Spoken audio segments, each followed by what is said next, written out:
નમસ્કાર મિત્રો, છેલ્લા 2 દિવસથી પ્રયત્ન હતો કે માતાજી સાથે સમય મળે અને કાનજી દાદાએ આજે સમય ફાળવ્યો છે. આમ તો 2 દિવસ પહેલાં સંધ્યા સત્સંગ થયો. આરાધી વાણી શબ્દો કદાચ ન સમજમાં આવે પણ ખરેખર સાંભળવું ખૂબ ગમતું હોય છે. અને માતાજીએ જે બેસી અને એ સંધ્યા સત્સંગ અમે પણ એના સાક્ષી હતા. એમણે પણ ખૂબ રાજીપો વ્યક્ત કર્યો. પણ આજે ગઈકાલે 2 દિવસ પહેલાં જ્યારે વાત થઈ તો માતાજી કીધું કે મારો જે પ્રવાહ જે છે એ શ્રીમદ ભગવદ્ ગીતા છે અને રામાયણને મારે બોલાવવાની હોય છે. તો આજે એ અમે વ્યાસપીઠ ઉપરથી માતાજીને સાંભળ્યા. ખાસ કરીને મને થોડોક વિચાર એ રીતે આવ્યો કે દાદા મેકણની સાખી જે છે કચ્છી, અને એને શ્રીમદ ભગવદ્ ગીતાના શ્લોક સાથે જો આપણે સંમલિત કરીએ તો માતાજીને એક નવો પ્રયોગ છે. માતાજી ક્યાંક ભૂલચૂક થાય તો માફ કરશો, પણ એક મને સવારે જ વિચાર આવ્યો અને એ રીતે જે છે એમના પાસેથી આપણે માર્ગદર્શન મેળવશું. તો માતાજી, અમારે મેકણ દાદા જે છે એની વાત એમ કહીએ તો એમ કહેવાય છે કે કચ્છની ધરતી ઉપર ગવાતી લોકગીતા છે. કારણ કે એ જેમ તમે કીધું કે મને અભ્યાસ નથી, એમ મેકણ દાદા પણ જે છે રણમાં ફરતા હતા, પણ એમની રચનાઓ માતાજી તમે જોશો તો રદીફ કાફિયા મીટરમાં બનેલી રચનાઓ છે. એટલે આપણે એમ થાય છે કે જાણે યુનિવર્સિટીમાંથી એ પાસ આઉટ થયા હોય. તો એની પહેલી જે એક રચના જે છે એને સાથે આપણે શ્રીમદ ભગવદ્ ગીતાના શ્લોક સાથે સંલગ્ન કરશું. પછી માતાજી પાસે આપણે એક સાખીનું જે છે એમાં કઈ રીતે માતાજી આપણે માર્ગદર્શન આપે છે.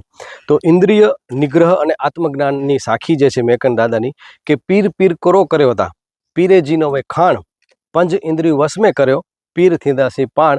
એનું હું ભાષાંતર કરું છું, પણ એ પહેલાં આ સંદર્ભમાં મને ગીતાનો એક શ્લોક મળે છે, અધ્યાય 2 અને શ્લોક જે છે 61મો. થોડુંક સંસ્કૃતમાં કદાચ આડું અવડું થાય તો મને ચલાવી લેજો. વસમાં કરે છે તેની બુદ્ધિ સ્થિર થાય છે. અને મેકણ દાદાએ પણ એમ કીધું કે પીર પીર કોરો કર્યો હતા, પીરેજીને હવે ખાણ.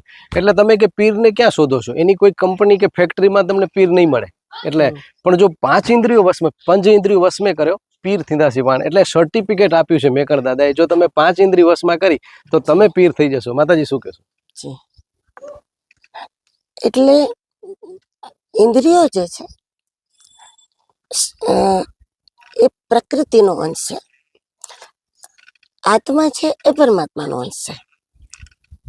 લોકોને જ્યાં સુધી કોઈ સદગુરુની કૃપા ન થાય ત્યાં સુધી પ્રયત્નોથી આ વસ્તુ શક્ય નથી બનતી.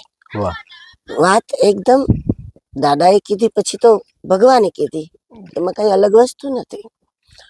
પણ ભલભલા એમ કે છે, અર્જુન જેવા એમ કીધું કે ભાઈ એટલું બધું સહેલું નથી. કારણ કે શરીર પ્રાકૃતિક છે. એક રીતે જુઓ તો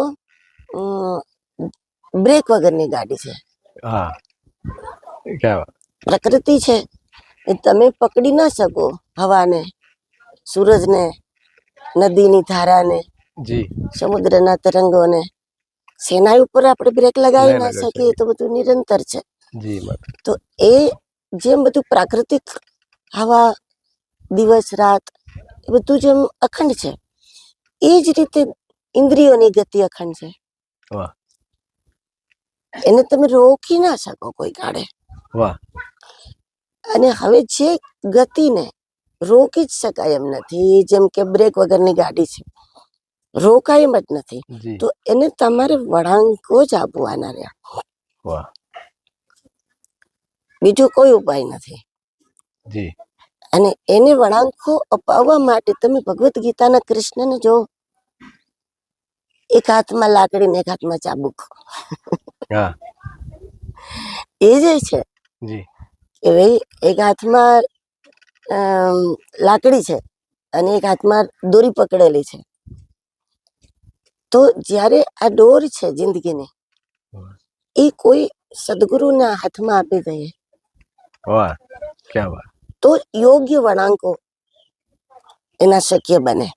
આ પણ વળાંક જે આયોજન થાય છે, જેમ કે આજે અહીંયા કથાનું આયોજન થયું, ક્યાંક જે છે એ જીવદયાના કામો થાય છે, એને વળાંક ગણી શકાય?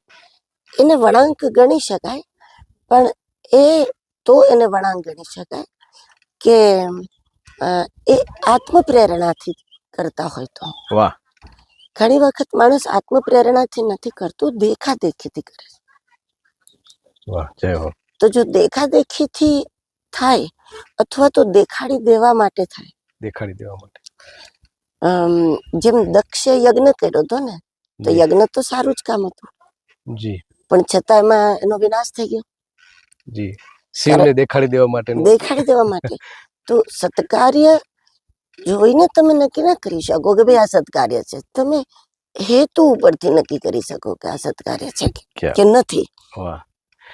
તો મિત્રો બીજી એક સાખી મારી પાસે આવે છે કે સંસારની અસારતા અને મૃત્યુનું અટલ સત્ય. મૃત્યુ વિશે ઘણા વાત ગોરખે વાત કરી છે, ભગવાન શ્રી કૃષ્ણે પણ વાત કરી છે, અને મેકણ દાદાએ પણ કીધું છે કે દણ છડે ધણી વ્યા, પંખી છડે વ્યા પાંખ, મેકો ચઈ સંસાર મેં કોઈ ન રંધો આંખ. મતલબ જે છે એને આપણે જો ગીતાના સંદર્ભમાં કરીએ તો અધ્યાય 2 અને શ્લોક જે છે 27, જાતસ્ય હિ ધ્રુવો મૃત્યુર ધ્રુવો જન્મ મૃત્યુ ચ. તો મતલબ જે છે કૃષ્ણ અર્જુનને કહે છે કે જન્મેલાનું મૃત્યુ નિશ્ચિત છે. મેકણ દાદા પણ રાજા, ધનપતિ અને ખુદ કૃષ્ણના દેહનું ઉદાહરણ આપીને પણ એમને સમજાવ્યું છે કે ગમે એટલો બળવાન હોય પણ વૈભવી માણસ હોય, અંતે એના ડેરા સ્મશાનમાં છે. અને સ્મશાન સાથે મને લાગે છે કે માતાજીનું એટલું બધું જે છે કહી શકાય કે એટેચમેન્ટ કહું કે એનું જે છે એનું માતાજીની શરૂઆત જ જે કહી શકાય ને, એનું ગઈ કે 2 દિવસ પહેલા જ વાત કરી કે સ્મશાનની રાખનું પોટલું લઈને અમે નીકળ્યા છીએ. તો આ મને લાગે છે કે સાખી વિશે તો માતાજી એમણે કીધું છે કે ધણ છડી ધણી વ્યા, એટલે આ જે ધણ જે છે એ પણ ક્યારેક પોતાનું ધણ છડી એટલે સંસાર જે છે એને મૂકીને માણસ જતો રહેશે. અને પંખી છડી વ્યા પાંખ, એ પાંખી જે પક્ષી જે પોતાનો માળો અને પાંખ પણ મૂકીને જતા રહે છે. એ મેકો છે એ સંસાર મેં કોઈ ન રંધો આંખ. મતલબ આ બધું જ જે છે એ અસાર છે. આનો મતલબ એ થાય કે મૃત્યુ એ સનાતન સત્ય છે. જી માતા. અને જે વસ્તુ સનાતન સત્ય છે એ પરમાત્માનું જ સ્વરૂપ છે. તો મૃત્યુ એ સત્ય છે. એક સાચો માણસ તમારી સામે આવે અને બીજો ખોટો આવે, તો સાચવીને કોનાથી રહેવાનું હોય? ખોટાથી. જી જી. બચીને કોનાથી રહેવાનું? ખોટાથી બચીને રહેવાનું. સાચાથી બચીને રહેવાની જરૂર નથી. તો જીવન જૂઠ છે એનું નક્કી નથી ક્યાં સુધી છે. તો જીવન સત્ય નથી, પણ મૃત્યુ એ સનાતન સત્ય છે. શરીરની સમાપ્તિ, અને બીજું શરીરની સમાપ્તિ એ જીવને દુઃખ આપવા માટે નથી, જીવને પરમ સુખ આપવા માટે છે. તો એને આપણે દુઃખદાયી કેમ બનાવી? મૃત્યુને બિહામણું માતાજી આપણે બનાવી. મૃત્યુને દુઃખદાયી મને એમ છે, આજે જ કથામાં આ રીતની વાત હતી કે તમે આત્માને શરીરનો આધાર માનો તો મૃત્યુ જેવું સારું કાંઈ નથી. પણ જો શરીરને આત્માનો આધાર માનો તો એના જેટલું ભયંકર કાંઈ નથી. કારણ કે શરીર આત્માનો ટેકો નથી. શરીર તો જેટલા આપણે કર્મો છે, જેટલા શ્વાસ લઈને આવ્યા છે ત્યાં સુધી શરીર આપણે રહેવાનું છે. પણ આપણે એવું માની બેઠા છીએ કે શરીર ફાનસ છે, જાણે આત્મા દીવો છે અંદર અને શરીર એનું ફાનસ છે. એ સત્ય નથી. સત્ય એ છે કે શરીર કોઈનું ફાનસ નથી. આત્મા એવી જ્યોત છે, એને કોઈ બુજાવી ના શકે. એને જેમ ગીતા જ કહે છે કે ભાઈ એને શસ્ત્ર હાણી ના શકે, અગ્નિ એને બાળી ના શકે, પવન એને સૂકવી ના શકે, પાણી એને ભીંજવી ના શકે. તો ભાઈ એને ફાનસની ક્યાં જરૂર હતી કે શરીર એનું ફાનસ હોય? શરીર તો માત્ર જ્યાં સુધી હિસાબો છે, કર્મ બંધન છે. ગીતાજીમાં બહુ સરસ વાત છે કે જેમ કપડું જૂનું થાય, જીર્ણ થાય એટલે વસ્ત્ર ફાટી જાય, એ જ રીતે આ શરીર જીર્ણ થાય એટલે સમાપ્ત થાય. તો પણ બધા કઈ જીર્ણ થયા પછી ના મરતા હોય, બાળકોય મરતા હોય, યુવાનોય મરતા હોય, તો બધા કઈ શરીર જીર્ણ થાય પછી નથી મરતા. તો જીર્ણ થાય એટલે શરીર છૂટે, એ શરીર જીર્ણ થાય એટલે નહીં, કર્મોના તાણાવાણા પૂરા થાય એટલે. કર્મોનું કપડું જીર્ણ થાય, જેનો જ્યાં જેટલો હિસાબ હતો એ કર્મોના તાણાવાળા પૂરા થાય એટલે વસ્ત્ર જૂનું થઈ ગયું. તો માતાજી એ સમજના અભાવે જ જે છે એ વ્યક્તિ એટલું બધું જે છે એ પરિગ્રહની વાત જે આપણે કરતા હોય છે, સંગ્રહખોરીની વાત, ભ્રષ્ટાચારની વાત છે, એ કદાચ એટલે જ હોઈ શકે છે કારણ કે આપણે શું છીએ એ જ ભૂલી ગયા. અજ્ઞાન છે તો જ મૃત્યુ છે. જો અજ્ઞાન નથી તો મૃત્યુનું કોઈ અસ્તિત્વ જ નથી. શ્રીમદ ભાગવત માં આટલી મોટી વાત છે પરીક્ષિતના ઉદ્ધારની, પણ તમે એને ધ્યાનથી જુઓ તો મૃત્યુનો ઉલ્લેખ જ નથી. વાત મૃત્યુની છે. હા જી. એટલે મરતા પહેલા જો તમે મળી જાઓ તો મૃત્યુ નથી. જે બેમાંથી એક વસ્તુ છે, કાં તો ઈશ્વરને મળી જવું શક્ય છે, કાં તો મરી જવું શક્ય છે. જો તમે મળી ગયા, ઈશ્વરને મળી ગયા, તો મરવાનું નથી. જી. આમાં અવિનાશી પદની પ્રાપ્તિ છે.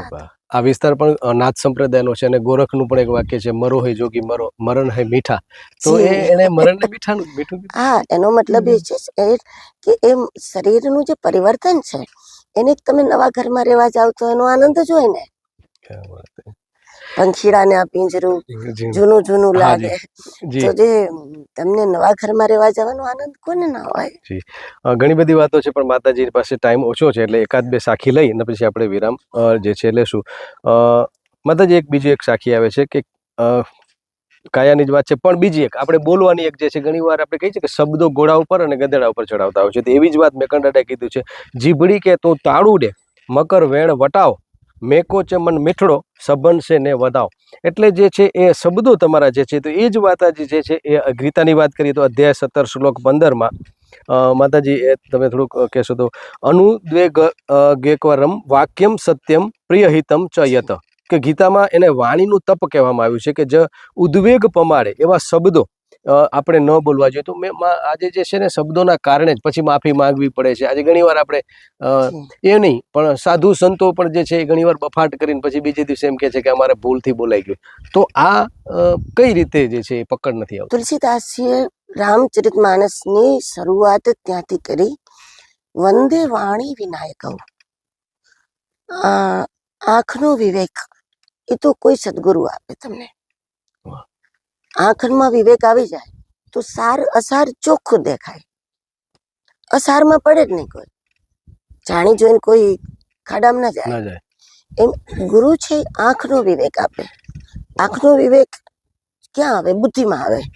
જેમ કે તમને કોઈ લાડુ બનાવે, બહુ સરસ હોય, સરસ મજાના સોના ચાંદીના થાળમાં હોય, એકદમ સુશોભિત હોય, ભૂખે તમને 2 દિવસથી લાગેલી હોય, પણ તમને એવો સંકેત મળી જાય કે ભાઈ આની અંદર કંઈક મિલાયું છે. જી. તો કઈ ભૂખ લાગી હોય તો ખાવાની ભૂલ ન થાય. જી. સોનાની થાળી હોય તો ખાવાની ભૂલ ન થાય. ગમે તેવું સુશોભન એના ઉપર ડ્રાયફ્રૂટ નું હોય તો એ બી ભૂલ ન થાય.